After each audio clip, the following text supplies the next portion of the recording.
صدق الله العظيم. وقال رسول الله صلى الله عليه وسلم: أحب البلاد إلى الله مساجدها وأبغض البلاد إلى الله أسواقها. رواه مسلم. وقال عليه الصلاة والسلام أيضا: إذا رأيتم من يعتاد المسجد فاشهدوا له بالإيمان أو كما قال عليه الصلاة والسلام. எல்லா புகழும் புகழ்ச்சியும் அகிலத்தை படைத்து பரிபாலிக்கும் ஏகவல்லோன் அல்லாஹ் ஜல்ல ஜலாலுஹுக்கே உரித்தாகும். ஸலவாத்தும் சலாமும் எமது உயிரிலும் இனிய சய்யிதனா முஹம்மது ஸல்லல்லாஹு அலைஹி வஸல்லம் அன்னவர்கள் மீதும், அவர்களது குடும்பத்தார்கள், பரிசுத்த மனைவிமார்கள், உத்தம சஹாபாக்கள், தாபிஊன்கள், தபவு தாபிஈன்கள் மற்றும் முஃமினான ஆண்கள் பெண்கள் அனைவர்கள் மீதும் என்றென்றும் உண்டாகட்டும். கண்ணியத்துக்குரிய அல்லாஹுடைய நல்லடியார்களே, அல்லாஹு சுப்ஹானஹு வ தஆலாவினால் ஏவப்பட்ட ஏவல்களை எடுத்து நடக்குமாறும், அவனால் விலக்கப்பட்ட எல்லா விதமான பாவங்களிலிருந்தும் தவிர்ந்து விலகி நடந்து கொள்ளுமாறும் தக்வாவை கொண்டு வசியத்தை செய்து கொள்கின்றேன். அல்லாஹுடைய நல்லடியார்களே, கொஞ்சமான காலம் இந்த உலகத்தில் வாழ்வதற்கு அல்லாஹ் எங்களுக்கு ஒரு சந்தர்ப்பம் தந்திருக்கிறான். இது ஒரு வாழ்க்கைக்காக இந்த உலகத்தை ரப்பு எங்களுக்கு கொடுக்கல. இது வாழ்ற இடமும் அல்ல. வாழ்றதுக்குரிய இடம் அல்லாஹ் ஆகிரத்தில் வச்சிருக்கிறான். முஃமினுடைய ஓய்வு, முஃமினுடைய வாழ்க்கை ஆரம்பிக்கிறது மௌத்திலிருந்து தான்.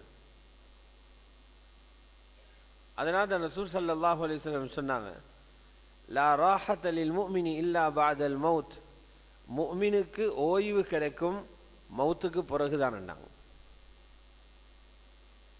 அப்போ உலகம் ஓய்வெடுக்கிற இடமோ உலகம் ராகத் எடுக்கிற இடமும் அல்ல.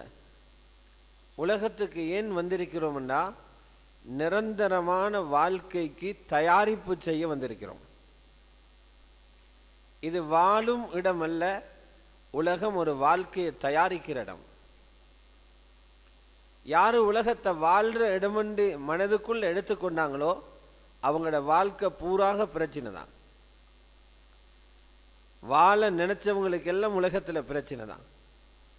யார் இந்த துனியாவை வாழ்க்கையை தயாரிக்கும் இடமாக நினைச்சாங்களோ அவங்களுக்கு உலகம் பிரச்சனையே இல்லை. அவங்க இது வாழ்றதுக்கு வந்தில்ல, அவங்க வாழ்க்கையை தயாரிக்கிறதுக்கு வந்திருக்கிறாங்க.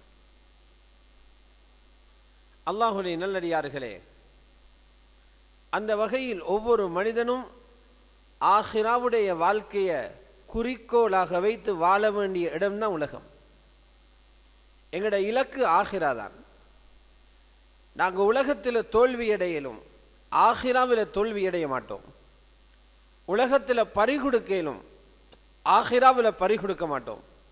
உலகத்தில் இழக்கலும் ஆகிராவில் இழக்க மாட்டோம். ஆகிரா எங்களுக்குரிய இடம். நாங்கள் உலகத்தை பற்றி பெருமையாக பேசிக்கொண்டிருக்கலாம், அல்லது அதிலுள்ள பெருமதிகளை ஒவ்வொருவர்களும் எங்களோட மனதுக்குள்ளே பதிவு செய்து கொண்டிருக்கலாம். உலகத்தை பற்றி பெருமையாக எழுதி கொண்டும் கதைத்து கொண்டும் இருக்கலாம். எங்கள் எல்லாரை விடவும் இந்த ரப்பு, உலகத்தை படைச்ச ரப்புக்கு உலகத்தை பற்றி தெரிஞ்ச அளவு வேற யாருக்கும் தெரியாது. உலகத்தை படைச்சவன் அல்லாஹ் ஜல்ல ஜலாலு. இந்த ரப்பு உலகத்தை பற்றி என்ன சொல்றான்? இந்த ரப்பு சொல்றான், உலகம் ஏமாத்துற சாமான், மாட்டிக்கொள்ளாதீங்கன்றான். உலகம் ஏமாத்துற சாமான், அதில் மாட்டிக்கொள்ளாதீங்கன்றான். ஃபலா தகுர்ரன்னகுமுல் ஹயாத்துத் துன்யா, துனியாவுடைய வாழ்க்கை உங்களை ஏமாற்றிடக்கூடாது. உலகம் எப்படி ஏமாத்துது தெரியுமா? நாங்கள் யோசிப்போம், உலகம் எப்படி ஏமாத்துது? உலகம் அப்படி ஒன்று செய்யலே. உலகம் ஏமாற்றி கொண்டிருக்குது. ஏமாத்துறது கூட எங்களுக்கு தெரியாம இருக்கு. உதாரணத்துக்கு எடுங்க, ஒரு அண்ணனும் தம்பியும், நானும் தம்பியும் இருக்கிறாங்க. அடுத்தடுத்த தோட்டத்தில் வீடு கட்டிருக்கிறாங்க. ரெண்டு பேரும் எந்த நேரமும் முகம் பார்த்து சிரிச்சுக்கிறாங்க. சுக துக்கங்கள்ல எல்லாம் பங்கெடுக்கிறாங்க, ஆலோசனைகள் செய்கிறாங்க. ஆனால் நானா சில நேரங்களில் தனியாக உட்கார்ந்து யோசிக்கிறார், என் தம்பிக்கு இன்னதிலெல்லாம் இருக்குது, அது எனக்கு இல்லை என்று. ஆனால் மூஞ்சில சொல்ல மாட்டார், அதை கல்புக்குள்ளே வச்சிருப்பார்.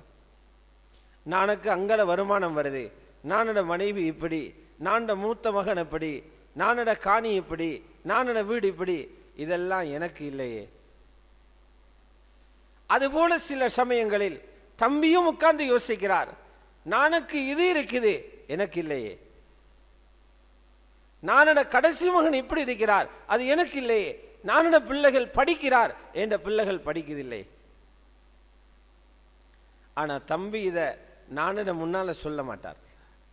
ரெண்டு பேரும் சொல்லிக்கிறாங்க, எங்களுக்கு இல்லை, அவருக்கு இருக்குது. இதான் உலகத்திலே ஏமாத்தம். இப்படி நினைச்சே ரெண்டு பேருக்கு இடையில விளங்காம போட்டி உண்டாகி, அவரை முந்த இவரும் இவரு முந்த அவரும் போட்டி போட்டு கொஞ்ச நாளையில ஜனாசா அறிவித்தல் பள்ளியில வாசிக்கிறாங்க. மறுமைக்கு தயாரிச்சது ஒன்றுமே இல்லை. ரெண்டு கடை எடுத்து பாருங்க, பக்கத்தில் ரெண்டு பேரும் கடை போட்டு இருக்கிறாங்க. தேம்பானி போல ரெண்டு பேரும் கூட்டாளி. இவர் இல்லாத நேரம் அவர் கடையை பார்த்துக்கிறார், அவர் இல்லாத நேரம் இவர் பார்த்துக்கிறார். ஆனால் சமயத்தில் ரெண்டு பேரும் வீட்டில் கடையில் உட்கார்ந்து கொண்டே, அவருடைய கடைக்கு இப்படியெல்லாம் வருமானம் இருக்குது, சொந்த கடை வச்சிருக்கிறார், இவ்வளவு லாபம் கிடைக்குது ஒரு நாளைக்கு, எனக்கு இல்லை என்று சொல்றார். அவரும் இது போல இவரை பார்த்து நினைக்கிறார். இப்படித்தான் உலகம் ஒத்தரை மோத வச்சு கொண்டிருக்குது. அல்லாஹ் ரப்பல் இஸ்ஸத் சொல்றான், இந்த ஏமாற்றத்தில் அகப்படுறாதீங்க, இந்த ஏமாற்றத்தில் மாட்டிடாதீங்க. நீங்க ஏமாறுறதுக்கு நான் பழியும் இல்லை. நீங்க உலகத்துக்கு ஏமாந்துட்டு வந்து அங்க கைய விரிச்சிடாதீங்க. ரப்பு சொன்னா, உலகத்தை நான் ஒரு வார்த்தையில் உங்களுக்கு சொல்றேன், உலகம் ஒரு விளையாட்டு, உலகம் ஒரு கேலி கூத்து என்றான். வமல் ஹயாத்து துன்யா இல்லா லஐபு வலஹ், உலகத்துடைய வாழ்க்கை வெறுமனே விளையாட்டு என்றான். சத்தியமான குர்ஆன் சொல்லுது, நான் சொல்லல. உலகம் விளையாட்டுனா அல்லாஹ் சொல்ற, உங்களுக்கு ஒரு லைஃப் உண்டு, நல்லொரு லைஃப் ஒன்று அமையணுமா, நல்லொரு வாழ்க்கை அமையணுமா? உலகத்தில் போலிகள் வாழ்க்கை ஒன்று கிடைக்குது என்று சொல்றாங்க. உங்களோட வாழ்க்கை அமைக்கிறதுக்கு எங்களுக்கிட்ட வாங்கன்னு கூப்பிடுறாங்க. உங்களோட வாழ்க்கை அமைக்கிறதுக்கு படிக்க வாங்கன்னு சொல்றாங்க, தொழில் தாரோம் வாங்கன்னு சொல்றாங்க, கடன் தாரோம் வாங்கன்னு சொல்றாங்க. அல்லாஹ் சொல்ல, இல்லடா, உனக்கு கொடுக்கவும் மேலாது, அவனுக்கு வாழவும் மேலாது. வாழ்க்கை இருக்குதாம் ரப்பு சொல்றான், மௌத்துக்கு பிறகுதான் வாழ்க்கைக்கு. சத்தியமான குர்ஆன் சொல்லுது, وَإِنَّ الدَّارَ الْآخِرَةَ لَهِيَ الْحَيَوَانُ, மறுமையின் வீடு அதுவே வாழ்றதுக்குரிய இடம்ங்கிறான். வாழ ஆசையா, மௌத்துக்கு பிறகு வாங்குறான். இப்ப நாங்க எங்களை பற்றி சிந்திக்க வேண்டியிருக்குது. நாங்க உண்மையாக வாழ்றோமா, போலியில ஏமாந்து எங்களோட வாழ்க்கையை கடத்தி கொண்டிருக்கிறோமா? அல்லாஹுடைய நல்லடியார்களே, ஆகவே நாங்க ஆகிரத்துக்காக வாழ்றதாக இருந்தா அல்லாஹ்வை சந்தோஷப்படுத்தக்கூடிய மனிதனாக ஒவ்வொருத்தரும் வாழணும். அல்லாஹ்வை சந்தோஷப்படுத்துறதுக்காக ஒரு ஊர்ல இருக்கக்கூடிய எல்லா ஆண்களிடத்திலையும் அல்லாஹுடைய பயம் உண்டாகணும். ஒவ்வொரு பெண்ணிடத்திலையும் ரப்புடைய பயம் உண்டாகணும். அப்ப அந்த ஊரில் இருக்கிற ஒவ்வொருவர்களும் அல்லாஹ்வுடைய ஆட்களாக ஆகிடுவாங்க. அல்லாஹ்வுடைய உதவியை காண்பாங்க, அல்லாஹ்வுடைய பாதுகாப்பை பெறுவாங்க. கஷ்டங்கள் வரும்போது ரப்பிடத்தில் முன்னோக்குவாங்க, சிரமங்கள் வரும்போது ரப்பிடத்தில் முன்னோக்குவாங்க. அல்லாஹ்வுடைய நல்லடியார்களே, அந்த வகையில் ஒரு ஊர் சீராகுவதாக இருந்தால் அதுக்குரிய முறையை ரசூல் ஸல்லல்லாஹு அலைஹி வஸல்லம் காட்டினாங்க. ஒரு ஊர் செழிப்பாக இருக்குது என்று சொன்னதை அந்த ஊரில் இருக்கிற மக்கள் எல்லாரும் வசதி படைச்சவங்களாக ஆகிட்டாங்கிறதல்ல. ஒரு ஊர் முன்னேற்றம் அடைஞ்சிச்சு என்று சொல்லது, அந்த ஊரில் இருக்கிற எல்லாருக்கும் தொழில் கிடைச்சிருச்சு, அவங்க எல்லாரும் பட்டதாரிகளாக அல்லது கடைகளின் உரிமையாளர்களாக லட்சமாக சம்பாதிக்கிறவர்களாக இருக்கிறாங்க. இது ஊருடைய முன்னேற்றத்துக்கு அடையாளம் கிடையாது. ஒரு ஊரு முன்னேற்றம் அடைஞ்சிருக்குதுன்னா அதனுடைய அர்த்தம் என்ன தெரியுமா? அந்த ஊரினுடைய 2 இடங்கள் வெளிச்சமாக தெரியணும். ஒரு முஸ்லிம் ஊர் முன்னேறி இருக்கிறதுங்கிறதுக்கு ஷரியத் பார்க்குகிற வரைவிலக்கணம், ஷரியத் வைத்திருக்கிற வரைவிலக்கணம் 2 இடம் வெளிச்சமாக இருக்கணும், 2 இடங்கள் துடிதுடிப்பாக இருக்கணும். முதலாவது இருக்கணும் அந்த ஊரில் இருக்கிற மஸ்ஜிதுகள் மையத்தான மஸ்ஜிதுகளாக இருக்கக்கூடாது. அந்த ஊரில் இருக்கிற மஸ்ஜிதுகள் ஹயாத்தான மஸ்ஜிதுகளாக இருக்கணும். இரண்டாவது, அந்த ஊரில் இருக்கிற முஸ்லிம் வீடுகள், அந்த ஊரில் இருக்கிற முஸ்லிம் வீடுகள், அந்த வீடுகள் குஃப்ரையும் வழிகேட்டையும் வளர்க்கிற வீடுகளாக இருக்கக்கூடாது. ஒவ்வொரு முஸ்லிம் வீடும் அல்லாஹ்வுடைய சிந்தனையை உண்டாக்குற வீடுகளாக இருக்கணும். இப்ப பாருங்க, எங்கட ஊரில் இருக்கிற மஸ்ஜிதும் எங்கட ஊரில் இருக்கிற வீடுகளும் அல்லாஹ்வுடைய சிந்தனையை தூண்டுகிற இடங்களாக இருக்குதா, அல்லது அல்லாஹ்விலிருந்து தூரமாக்குற அல்லது ஒன்றுமே செய்யாத மையத்துகளாக இருக்குதா? அதனால் தான் ரசூல் ஸல்லல்லாஹு அலைஹி வஸல்லம் அவர்களுக்கு கொடுக்கப்பட்டுச்சு, நீங்க உருவாக்கி காட்ட வேண்டிய இடம் மதீனா முனவ்வரா. ஏன்? நீங்க பிறந்தது இப்ராஹிம் அலைஹிஸ்ஸலாம் உருவாக்கிய ஊரில், நீங்க பிறந்தது மக்காவில. தியாகத்தின் வியர்வைகளும் கண்ணீர்களும் வடிந்த மண்ணிலிருந்து பிறந்தவங்க நீங்க. நீங்க இங்கிருந்து வெளியாகி ஹிஜ்ரத் என்ற பெயரில் வெளியாகி போயிட்டு 420 கிலோமீட்டர்களுக்கு அப்பால் உள்ள மதீனாவை உருவாக்கி காட்டுங்க, முழு உலகத்தில் உள்ள முஸ்லிம் ஊர்களும் இது போல வரணும். ரசூல் ஸல்லல்லாஹு அலைஹி வஸல்லம் மதீனாவுக்கு போற நேரம் எல்லாரும் சந்தோஷமா போகல, போற நேரம் சந்தோஷமா போகல. ஏன்? மனிதன் வைத்து குடியேறுற நிலைமையில் அந்த ஊர் இருக்கல. 4 வகையான பிரச்சனை மதீனால இருந்துச்சு. 4 வகையான பிரச்சனை. முதலாவது, அந்த ஊரில் சமாதானம் இல்லை.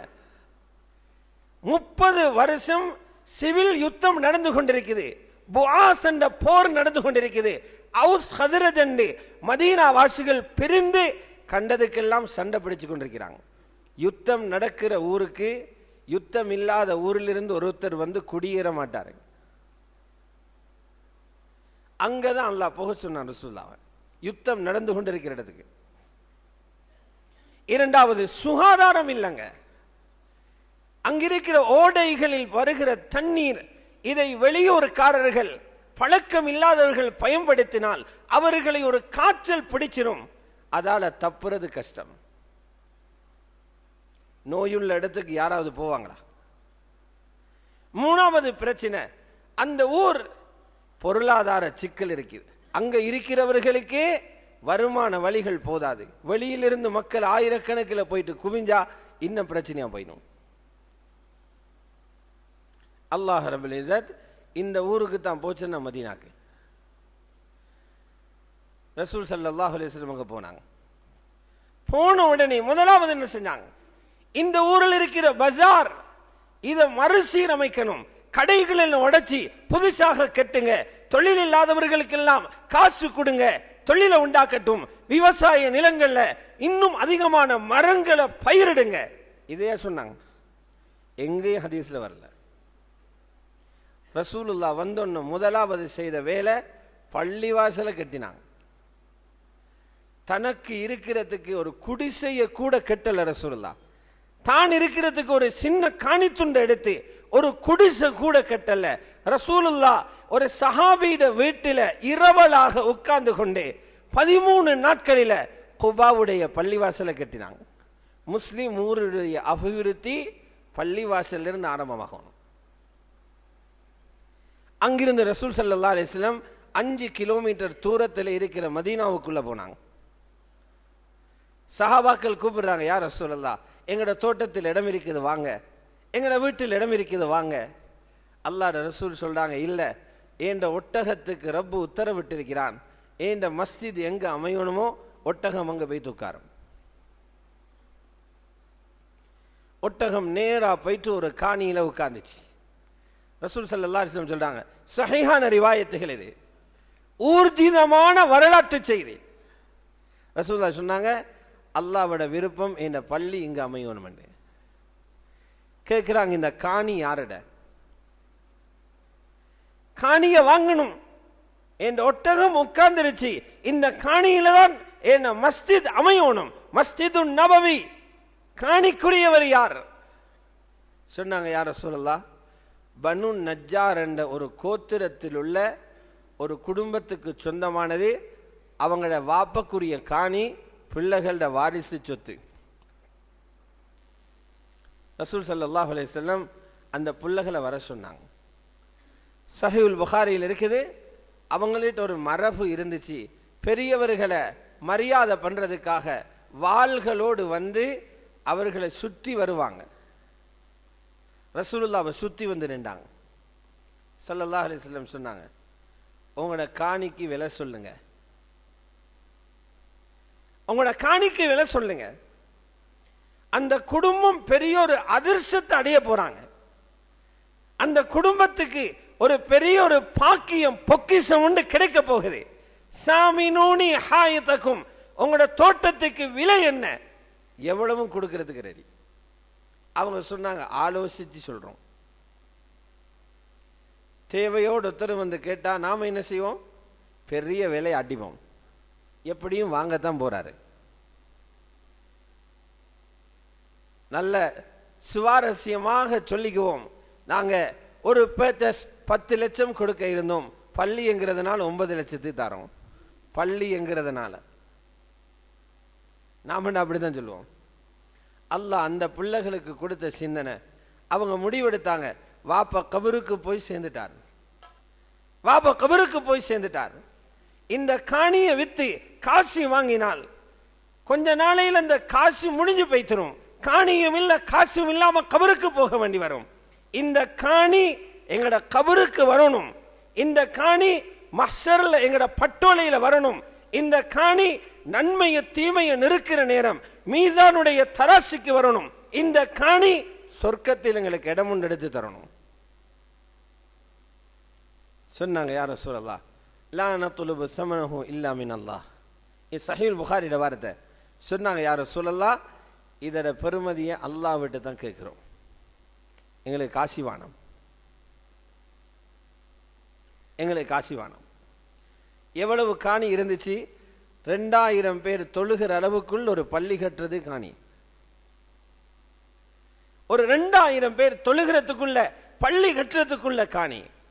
இருந்தாலும் ரசூல் ஸல்லல்லாஹு அலைஹி வஸல்லம் மனம் விடல்ல, காணியிட பெருமதிக்காகவல்ல, அன்பளிப்பாக அவர்களுக்கு ஒரு தொகை காசை கொடுத்தாங்க. மஸ்ஜிது கட்டப்பட்டுச்சு. சுபஹானல்லாஹ். அன்றைக்கு கட்டினார்கள். ஈத்த மர குத்திகளை நிறுத்தி மேலால ஈத்த மரத்தின் ஓலைகளை போட்டு மஸ்ஜிதுக்குள்ள ஒரு விளக்கு கூட இல்லை, இருட்டுக்குள்ள சஹாபாக்கள் அன்றைக்கு தொழுதாங்க. இன்னைக்கு 1400 வருஷத்துக்கு பிறகு மஸ்ஜிது நபவி எப்படி இருக்கு? அதை சுத்தி இருந்த காணிகள் எல்லாம் மஸ்ஜிதோட வந்து சேர்ந்துருச்சு. இப்ப எவ்வளவு விசாலப்படுத்திருக்கிறாங்க? ஒரே நேரத்தில் 10 லட்சம் பேர் தொழலாம், 1 மில்லியன் பேர் தொழலாம். ஒவ்வொரு தொழுகையிலையும் இந்த மில்லியன் கணக்கு மக்களின் சுஜூதுகள், அந்த மஸ்ஜிதில் இருக்கக்கூடிய இஅ்திகாஃப்கள், அந்த மஸ்ஜிதில் ஓதப்படுகிற குத்பாக்கள், அந்த மஸ்ஜிதிலே கொடுக்கப்படுகிற சதகாக்கள், அந்த மஸ்ஜிதிலே செய்யப்படுகிற துஆக்கள், பக்கத்தில் இருக்கிற ஜன்னத்துல் பகீயில் வாழ்ந்து கொண்டிருக்கும் அந்த பனு நஜ்ஜாருடைய அந்த பிள்ளைகளுடைய கபரை எவ்வளவு குளுமையாக்குறாங்க. கொடுத்தது சின்னொரு காணி, 1400 வருஷமாக கபரில் அந்த காணியை ருசிச்சு கொண்டிருக்கிறாங்க. இதுதான் இன்வெஸ்ட்மெண்ட், இதுதான் உண்மையான வியாபாரம், இதுதான் காணியை அனுபவிக்கிறது. கொஞ்ச நாள் இருந்துட்டு இன்னொருத்தனுக்கு கொடுத்துட்டு போறதல்ல, கொஞ்ச நாள் இருந்து அந்த காசை எடுத்து அதை அநியாயமாக்கி விட்டு போறதல்ல, அந்த காணியை ஆகிரத்தில் பார்க்க விரும்பினாங்க. இது எவ்வளவு பெரிய உண்மை! இதுபோல ஒவ்வொரு முஸ்லிமுடைய உள்ளத்திலும் அவருடைய கல்விலும் இருக்கணும், இந்த மஸ்ஜித் சீராகணும். மஸ்ஜித் அழகாக இருந்தா அல்லாஹ் எங்கட வீடுகளை அழகாக்கி வைப்பான்.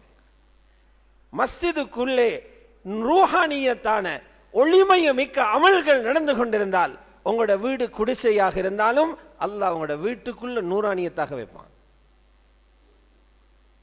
ரசூலுல்லாஹ் மஸ்ஜித் அப்படிதான் இருந்துச்சு. ஊருக்கு அல்லாஹுடைய ரஹ்மத் இறங்குறது மஸ்ஜிதுக்கு தான். அங்கிருந்து தான் ஊருக்கு பங்கு வைக்கப்படுது. மஸ்ஜிதை சிறப்பாக்கி வைங்க. இது ஊரில் இருக்கிற ஒவ்வொருத்தருடைய பொறுப்பு. ஒவ்வொருவர்களும் மஸ்ஜிதில் பங்களிப்பு செய்பவர்களாக இருக்கணும்.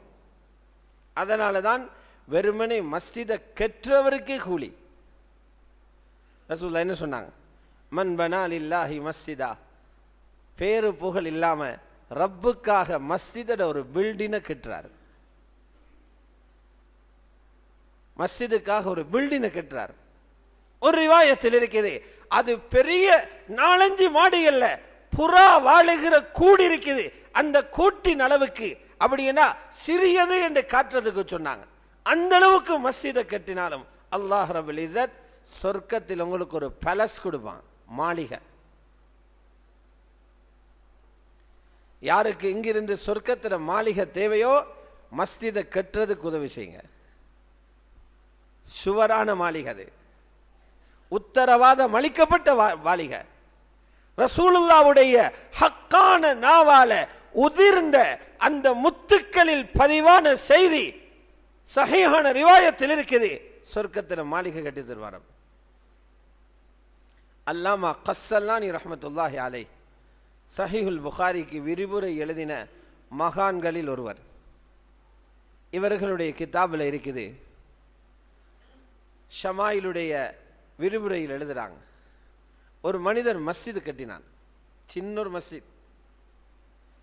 அந்த மஸ்ஜிதை அவரே தான் கட்டினான், வேற பாஸ்போர்ட் கட்ட இல்லை, அவரே கட்டினான். கூரை வேலை செய்து கொண்டிருக்கிறார்.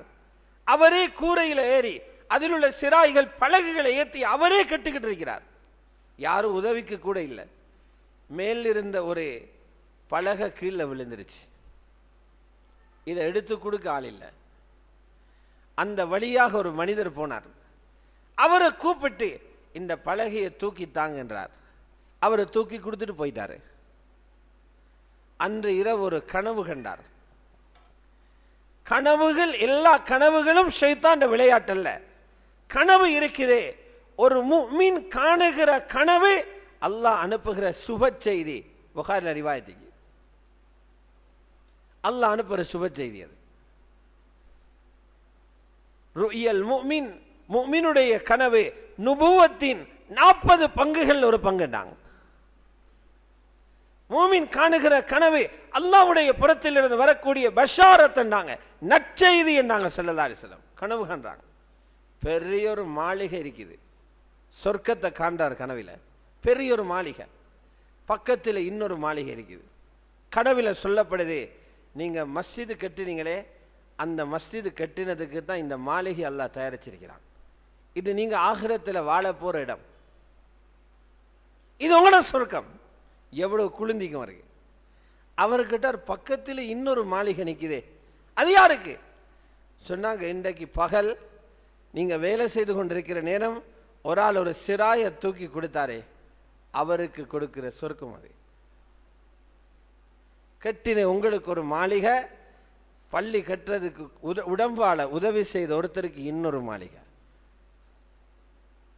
ரப்புல் இஸ்ஸத் அல்லாஹ் ஜல்ல ஜலாலுஹு இவ்வளவு பெரிய கூலியை வச்சிருக்கிறான்.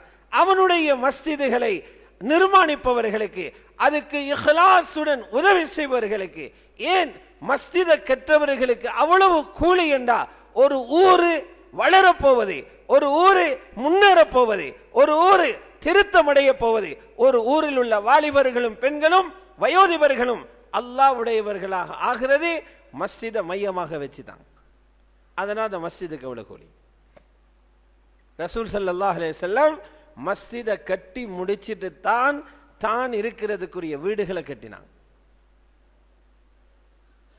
இவ்வளவு நன்மையை ரப்பு வச்சிருக்கிறான். அல்லாஹ்வுடைய நல்லடியார்களே, மஸ்ஜிதை கட்டுறது மட்டுமல்ல, அதுக்குள்ள அமல்களும் நடக்கணும். அமல்களை உருவாக்குறது அந்த ஊரில் இருக்கிற அவ்வளவு மஹல்லா வாசிகளுடைய பொறுப்பு.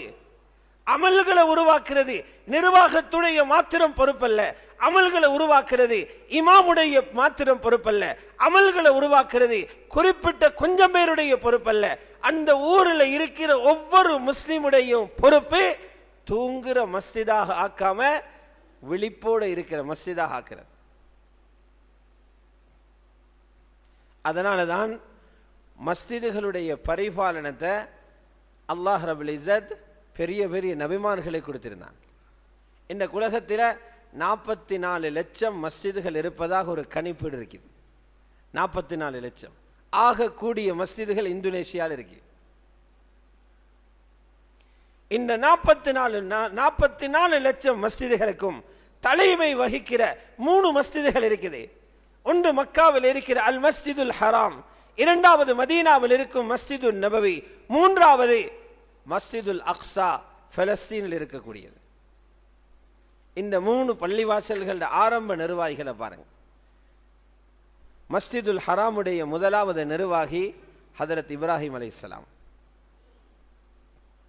ஹதரத் இப்ராஹிம் அலைஹிஸ்ஸலாம் ரப்புடைய கலீல், ரப்புடைய கூட்டாளி, கலீலுர் ரஹ்மான், ரஹ்மானுடைய கூட்டாளியை ரஹ்மான் உலகத்தின் முதலாவது மஸ்ஜிதின் ட்ரஸ்டியாக ஆக்கிறான். அவர் வேறு ஆட்களை வச்சு மஸ்ஜிதை கட்ட இல்லை, தானே மேசன் பாஸாக நின்று கட்டினாங்க. மகன் இஸ்மாயில் அலைஹிஸ்ஸலாம் கையுதவி செஞ்சார். கல்லுகளை தூக்கி கொடுக்கிறது, சிமெண்டை தூக்கி கொடுக்கிறது, மண்ணை தூக்கி கொடுக்கிறது. இது ஹதரத் இஸ்மாயில் வேலை. கட்டுமான வேலையை செஞ்சது ஹதரத் இப்ராஹிம் அலைஹிஸ்ஸலாம். எவ்வளவு உயர்த்தினாங்க! அந்த கட்டுமான வேலைகளில் கட்டிடம் உயரும் போது ஒரு கல்லுக்கு மேலே கால்களை வைத்து நின்று கொண்டு அந்த கட்டிடத்தை கட்டுகிறார்கள். கட்டிடம் உயர உயர கல்லு தானாக உயர்ந்தது. 29 முழம் உயர்த்தினாங்க காபாவை. ஹதரத் இப்ராஹிம் அலைஹிஸ்ஸலாம் பள்ளி கட்டுறதுக்கு எழுந்து நின்ற கல்லு தான் அல்லாஹ்வுடைய அத்தாட்சியாக இன்றைக்கு மாறி இருக்குது. தங்க கூட்டுக்குள் அந்த கல் இருக்குது. மகாமு இப்ராஹிம் என்று சொல்றோம். தவாஃப் முடித்தவர்கள் எல்லாம் அந்த கல்லு பின்னால 2 ரக்காத்து தொழுகிறது சுன்னத். அல்லாஹ் ரப்பல் இஸ்ஸத் குர்ஆன்ல சொல்றான், ஃபீஹி ஆயாத்தும் பையினாத், மக்காவில தெளிவான அத்தாட்சிகள் இருக்குது. அதில் ஒன்றுதான் மகாமு இப்ராஹிம். ஹதரத் இப்ராஹிம் அலைஹிஸ்ஸலாம் நின்று கட்டடம் கட்டிய கல்லுங்கிறான். மஸ்ஜிது கட்டுறதுக்கு நின்ற கல்லுக்கு எவ்வளவு மதிப்பெண்டா, கட்டினவரை அல்லாஹ் எப்படி வச்சிருப்பான். மஸ்ஜிதுகள் லேசல்ல. இரண்டாவது மஸ்ஜிது நபவியுடைய முதலாவது நிர்வாகம் ஹதரத் முஹம்மது ஸல்லல்லாஹு அலைஹி வஸல்லம் உடையது. அங்க மக்காவில ஒரு வாப்பா மகனும் மஸ்ஜிதை கட்டினார்கள். ஒரு குடும்பம் உருவாக்கிய ஒரு மஸ்ஜித். ரசூல் ஸல்லல்லாஹு அலைஹி வஸல்லம் மஸ்ஜிது நபவியை கட்டினாங்க தனது உம்மத்தை சேர்த்துக்கொண்டு. சஹாபாக்கள் எல்லாரும் சேர்ந்து தான் கட்டினாங்க. பலஸ்தீனில் பார்த்தீங்கன்னா சுலைமான் அலைஹிஸ்ஸலாம் அதனுடைய நிர்வாகியாக இருந்து ஜின்களையும் சேர்த்து கொண்டு அந்த மஸ்ஜிதுல் அக்ஸாவை கட்டுறாங்க. 3 பள்ளி 3 முர்சலான நபிமார்களுடைய நிர்வாகத்தில் வந்துருச்சு. தாய் மஸ்ஜிதுகள் 3க்கும் அல்லாஹ் இவர்களை நிர்வாகியாக போடுறான்டா. மஸ்ஜிதோட நிர்வாகம் என்பது எவ்வளவு தூய்மையானது, அது எவ்வளவு பொறுப்பு வாய்ந்தது, அதே போல எவ்வளவு பெரிய கூலி எடுத்து கொடுக்கக்கூடியது, எவ்வளவு சவாபி. அல்லாஹ்வுடைய நல்லடியார்களே, ஆகவே அவ்வளவு பேரும் சிந்திக்கணும், எங்களோட மஸ்ஜித் ஹயாத்துள்ள மஸ்ஜிதாக ஆக்குறது எப்படி. ரசூல் ஸல்லல்லாஹு அலைஹி வஸல்லம் மஸ்ஜித் அலங்கரிக்கப்படல. அவங்களோட பள்ளியில ஒரு லாம்பு விளக்கு கொண்டு வந்து வைக்கப்பட்டது 7 வருஷத்துக்கு பிறகு. ஹிஜ்ரி 7ல தான் மஸ்ஜித் வெளிச்சமாகிருச்சு. ஹஜ்ரத் தமீமுத்தாரி அல் அன்சாரி ரலியல்லாஹு அன்ஹு மஸ்ஜிதுக்கு ஒரு விளக்கு கொண்டு வச்சாங்க. அந்த 7 வருஷமும் இருட்டில தான் தொழுதாங்க. மழை பெஞ்சிருச்சுன்னா சேத்தில தான் இமாமே சுஜூது செய்கிறாரு. ரசூலுல்லாஹ் நெத்தில சேரிக்குமாம். ஆனாலும் அந்த மஸ்ஜிதுக்குள்ள நடந்த அமல்கள் முழு உலகத்தில் இருந்த இருட்டான உள்ளங்களுக்கும் வெளிச்சம் போட்டுச்சு. இன்னைக்கு எங்கட மஸ்ஜிதுகள் அப்படி இருக்குதா? எங்கட மஸ்ஜிதுகள் தூங்குற மூடப்படுகிற மஸ்ஜிதுகளா, அல்லது கண் விழித்திருந்து ஊருக்கும் உலகத்துக்கும் வெளிச்சம் போடுகிற மஸ்ஜிதா? சிந்திச்சு பாருங்க. அல்லாஹுடைய அருள் இறங்குற இடம். ரசூல் ஸல்லல்லாஹு அலைஹி வஸல்லம் காலத்தில் எல்லா அமல்களும் மஸ்ஜிதை மையப்படுத்தி தான் நடந்துச்சு. தொழுகை நடக்கும், பிழையாக தொழுகிறவருக்கு கல்வி கற்றுக் கொடுக்கப்படும், ஈமான் பேச்சு பேசப்படும். வாலிபர்களை கொண்டு வந்து மஸ்ஜிதில் 20 நாள் நிறுத்தி அவர்களுக்கு ஷரியத்தை படிச்சு கொடுத்து அனுப்புறாங்க ரசூல் ஸல்லல்லாஹு அலைஹி வஸல்லம். மஸ்ஜிதில் தான் நடக்குது. ஹதீஸ் படிச்சு முஹத்திஸாக உருவாகிறார் அபூ ஹுரைரா, மஸ்ஜிதுக்குள்ளதான். ஷரியத்தை படிச்சு முஃப்தியாக மாறுகிறார் முஆத் இப்னு ஜபல், மஸ்ஜிதுக்குள்ளதான். வழக்கு பிரச்சனைக்கு தீர்வு மஸ்ஜிதுக்குள்ள. மழை இல்ல, ஊரு வறண்டு போகுது. ஹுத்பாவுடைய நேரத்தில் வந்து சஹாபி சொல்லார், ஊரெல்லாம் வறண்டு பஞ்சமா பெய்து யா ரசூலல்லாஹ், எங்களுக்கு துஆ செய்யுங்க. மிம்பர்ல துஆ செய்றாங்க. அடுத்த ஜும்மா வரைக்கும் சூரியனையே காணல. எல்லா பிரச்சனைக்கும் தீர்வு மஸ்ஜித். இதனால மஸ்ஜித் எப்படி இருந்துச்சு?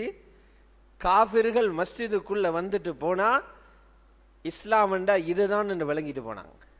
எங்கட மஸ்ஜிதுகளை அப்படி வைக்கணும். ஜுபைர் இப்னு முத்இம், மக்காவில் இருந்த ஒரு பெரிய பணக்காரன், முத்இம் இப்னு அதியுடைய மகன். இவர் ரசூலுல்லாஹ்வை சந்திக்க வந்திருக்கிறார். முஸ்லிம் இல்ல, ரசூலுல்லாஹ்வை சந்திக்க வந்திருக்கிறார். அவர் சொல்றாரு, மக்ரிபு தொழுகை ரசூல் ஸல்லல்லாஹு அலைஹி வஸல்லம் தொழுவிச்சு கொண்டிருக்கிறாங்க. நான் பின்னால இருந்தேன். வத்தூர் என்ற சூரா ஓதுறாங்க. அதனுடைய 2வது ஐன்ல அல்லாஹ்வுடைய சக்திகளை பத்தி வருது. அம் خلقوا من غير شيء أم هم الخالقون أم خلقوا السماوات والأرض بل لا يوقنون. இந்த ஆயத்துகளை கேட்கிற நேரம் நான் ஆகாயத்தில் பறக்கிற போற உணர்வு வந்துச்சுன்னு சொல்றாரு. காத கல்வி ஐ யத்தீர். சுப்ஹானல்லாஹ். பச்சை சிறுக்கிலையும் குஃப்ரிலையும் இருந்த ஜுபைர் இப்னு முத்இம் பின்னால் இருந்து தொழுகையில ஓதுற சத்தத்தை கேட்டார். ஆகாயத்தில் பறக்கிற மாதிரி அவருடைய உள்ளம் மாறுதண்டா அந்த மஸ்ஜிதுடைய வெளிச்சம் என்ன? எங்கட மஸ்ஜிதில் பிடிக்குதா? எங்கட மஸ்ஜிதுக்குள்ள முஸ்லிம் வந்தாலே தொழாம போறவங்க இருக்கிறாங்க. மஸ்ஜிதுக்குள்ள வந்து தொழாம போறவங்க இருக்கிறாங்க. மஸ்ஜிதுடைய முற்ற வெளியால தொழுகை இல்லாம போறவங்க இருக்கிறாங்க. மஸ்ஜிதை பார்த்து பார்த்து தொழாம போறவங்க இருக்கிறாங்க. முஸ்லிமுக்கே ஹிதாயத்தை கொடுக்குதில்ல. இந்த நிலைமையை மாத்திரத்துக்கு நாங்கள் எல்லாரும் பொறுப்பு. அதுக்கு என்ன நடக்கணும்? அந்த மஸ்ஜிது நபவியில் நடந்த ஹிதாயத்துடைய அமல்கள் எல்லாம் மஸ்ஜிதில் ஆரம்பிக்கப்படணும். உலமாக்களை முன்னிலைப்படுத்தணும். உலமாக்கள் மரியாதை செய்யப்படணும். உலமாக்கள வழிகாட்டல் பெறப்படணும். உலமாக்களை சரியாக பாவிக்கிறதும் ஊர்ல இருக்கிறவர்களோட பொறுப்பு. அவங்கள சரியாக பாவிக்கிறது, அவர்களுடைய தேவைகளை பூர்த்தி செய்து கொடுக்கிறது, அவர்களுக்கு உதவியாக இருக்கிறது. அவர்களுடைய கவனம் வேறொரு பக்கத்தில் போயிடாம அவர்களை எல்லா திசையிலையும் நின்று பாதுகாத்தா அந்த உலமாக்களை கொண்டு முழுமையான பலனை அந்த ஊர் பெற்றுக்கொள்ள முடியும். ரசூல் ஸல்லல்லாஹு அலைஹி வஸல்லம் எப்படிப்பட்ட இமாமாக இருந்தாங்க? மஸ்ஜிதில் தொழுதுட்டு தொழுகிறவர்களை பார்ப்பாங்க. 4 வேலை செஞ்சாங்களாம் முசல்லாவில் இருந்து. அதெல்லாம் பேசிட்டு போனா நேரம் நீண்டு போகும். ரசூலுல்லாஹ் முசல்லால இருந்து 4 வேலை செஞ்சாங்க. அதில் ஒன்றுதான் பள்ளிக்கு வரக்கூடியவர்களின் இல்ம வளர்த்தாங்க. தொழுகிறவரை பார்க்கிறாங்க, இவரோட தொழுகை எப்படி இருக்குது? தொழுது முடிஞ்சவரை சொல்றாங்க, இர்ஜி ஃபஸல்லி ஃபஇன்னக லம் துஸல்லி, திரும்ப தொழுங்க, நீங்க தொழல. 3 முறை சொல்லி தொழுகையை திருத்தினாங்க. அவர் அப்படியே தான் தொழுகிறார். அதுக்கு பிறகு அவரை கூப்பிட்டு ஸல்லல்லாஹு அலைஹி வஸல்லம் தக்பீர்ல இருந்து சலாம் வரைக்கும் மிக தெளிவாக படிச்சு கொடுத்தாங்க. அவர் சொல்றாரு, என் வாப்பா படிச்சு தந்ததை விடவும் இரக்கமாக இருந்துச்சாம். ரசூலுல்லாஹ் ராஃபத்.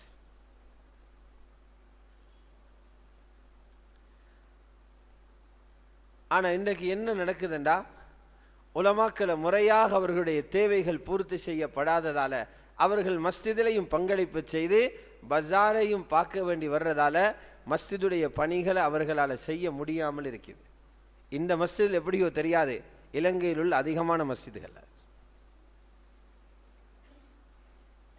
இதுக்குரிய முன்மாதிரிகள் செய்யப்படும். அல்லாஹுடைய நல்லடியார்களே, ஏன் இந்த விஷயத்தை பேசுறேன்டா, மஸ்ஜிதுக்குரிய பிரதான அமல் எங்களுக்கு அல்லாஹுடைய தர்பாரில் இருந்து கொண்டு வரப்பட்ட மாதம் மிஅராஜுடைய மாதம் இந்த ரஜபுடைய மாதம் தான்.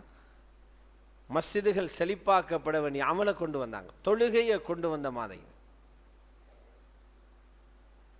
தொழுகையை கொண்டு வந்த மாதம். தொழுகையில் எங்கட நிலைமை எப்படி? திருப்திப்படக்கூடிய அளவுக்கு தொழுகை இருக்கா?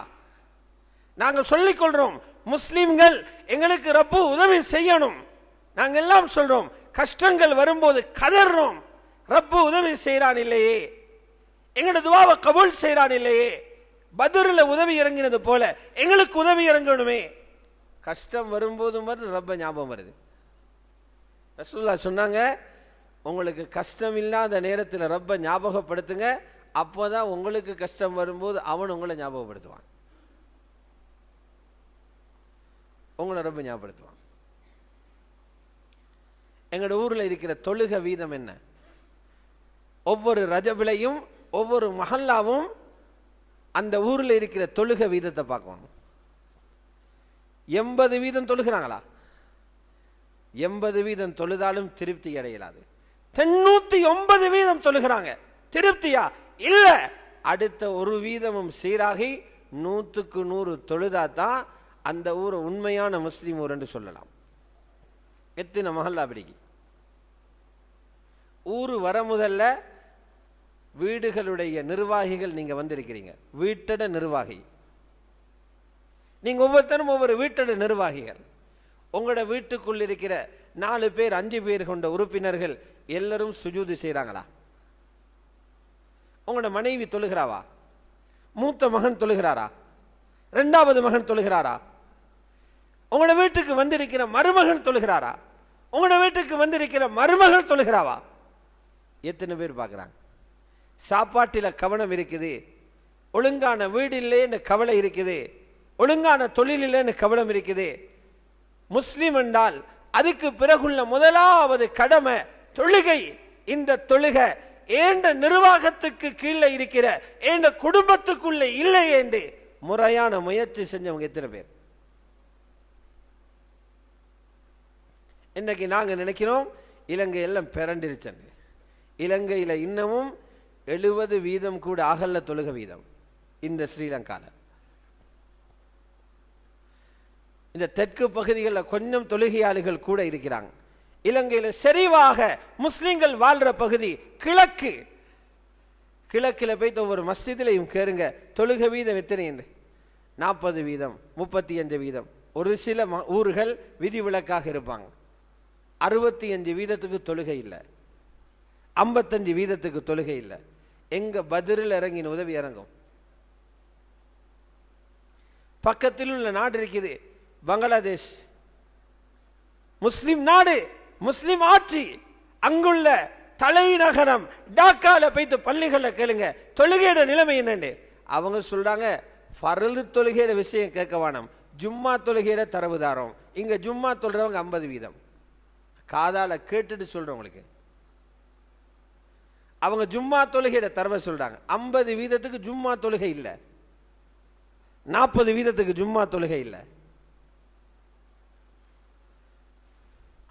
அல்லாஹ்வோட உதவி எப்படி வரும்? ரசூல் ஸல்லல்லாஹு அலைஹி வஸல்லம் உணர்த்தினாங்க, ஒரு தொழுகை விடுறவருக்கு, ஒரு தொழுகையை விடுறவருக்கு எவ்வளவு பெரிய முசீபத் வரும் தெரியுமா?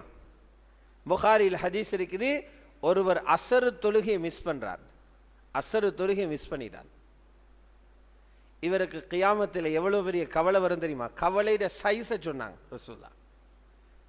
ஒருத்தர் வீடு கட்டி, வெப்பமை ஒரு உதாரணத்துக்கு, ஒருத்தர் கஷ்டப்பட்டு வெளிநாட்டுக்கு போய் தொழில் செய்து ஒரு வீட்டை கட்டினார், கடையும் கட்டி இருக்கிறார், வாகனமும் வாங்கி இருக்கிறார். அன்று அந்த வீட்டை ஓபன் செய்கிறார், திறக்கிறார். இவர் ஒரு தேவைக்காக வெளியே போக வேலையை முடிச்சிட்டு வந்து பார்த்தா போன மாதிரி இல்லை நிலைமை. வீடு இடிஞ்சு விழுந்து அந்த வீட்டுக்கு கீழே குடும்பத்தில் அவ்வளோ பேருடைய ஜனாசாக்களும் இருக்கு. கடையும் இடிஞ்சு விழுந்திருக்கு. மக்கள் இடிபாடுகளுக்குள் இருந்து ஜனாசாக்கள் எடுக்கிறாங்க. மனைவிட ஜனாதா, மூத்த மகண்ட ஜனாதா, மகளோட ஜனாதா, உம்மாட ஜனாதா, வாப்பாட ஜனாதா. இந்த காட்சியை கண்ட அந்த மனிதர் என்ன முடிவெடுப்பார்? அவரோட உள்ளத்தில் எவ்வளவு பெரிய கவலை வரும். நான் மட்டும் ஏண்டா மிஞ்சினே, நானும் சேர்ந்து போயிருக்கலாமேன்னு நினைப்பாரா இல்லையா? இவருக்கு வருகிற போல ஒரு கவலை வருமாம். அசரு தொழுகையை மிஸ் பண்ணினவருக்கு. எத்தனை அசர் மிஸ் ஆயிருச்சு. சஹீஹுல் புகாரியில் இருக்குது, மன் ஃபாதத்துஹு ஸலாத்துல் அஸ்ரி ஃபகஅன்னமா உத்திர அஹ்லுஹு வ மாலுஹு. யாருக்கு ஒரு அஸ்ர் தொழுகை மிஸ் ஆகுதோ, நீங்க காரணம் எதையும் சொல்லிக்கோங்க, காரணம் எடுபடாது. தொழுகைக்கு முன்னால உடம்பில ரூஹ் இருக்குதுண்டா அது வரைக்கும் உங்களுக்கு தொழுகை கடமை. கட்டில்ல இருந்தாலும் நீங்க தொழத்தான் வேணும். தொழுகையை விட எந்த சலுகையும் இல்லை. அதனால முதலாவது எங்களோட ஊர் சிறப்பான ஊராக ஆக வேண்டும் என்றால் அல்லாஹ்வுடைய பார்வையில வானத்திலிருந்து பார்க்கிற மலாய்க்காமார்களுக்கு மின்னுகிற நட்சத்திரங்களை போன்று எங்களோட மஹல்லா தெரிய வேண்டும் என்று இருந்தால் முழு பேரையும் மஸ்ஜிதில் கொண்டு வந்து நிறுத்துங்க. அந்த நேரம் பெண்களை வீட்டில் உள்ள முசல்லாவில் நிறுத்துங்க. இதுக்கு வீட்டில் உள்ள பொறுப்புதாரிகள் அந்த குடும்ப தலைவர்கள் தான். ஆகவே எல்லாம் வல்ல அல்லாஹ் ரப்புல் இஸ்ஸத் ஜல்ல ஜலாலுஹு இந்த புனிதமான சிறப்புக்குரிய மாதமான இந்த ரஜபுடைய மாதத்தில் அவனுடைய சந்தோஷங்களை அடைந்து கொள்ள எங்கள் அனைவர்களுக்கும் தௌஃபீக் செய்வானா. யா அல்லாஹ் எங்களுடைய பாவங்களை மன்னித்தருள்வாயாக. பூரா உலகத்திலேயும் உள்ள முஸ்லிமான மூமினான ஆண்கள் பெண்கள் அனைவர்களது பாவங்களை மன்னித்தருள்வாயா. யா அல்லாஹ் ஷாமிலே இருக்கக்கூடிய முஸ்லிம்களுக்கு நீ உதவி செய்வாயாக. அநியாயக்காரர்களின் அநியாயத்துக்கு முடிவு கட்டுவாயாக. அவர்களுக்கு தகுந்த பாடங்களை நீ கொடுத்தருள்வாயாக. இறுதி நேரத்தில் லா இலாஹ இல்லல்லாஹ் முஹம்மதுர் ரசூலுல்லாஹ் என்ற கலிமாவோடு இந்த உலகத்தை விட்டு பிரிந்து உன்னுடைய எல்லா வகுமதிகளையும் சன்மானங்களையும் அடைந்து கொள்ளும் பாக்கியத்தை எங்கள் அனைவர்களுக்கும் தந்தருள்வாயாக. வ ஆகிரு தஅவானா அனில் ஹம்துலில்லாஹி ரப்பில் ஆலமீன்.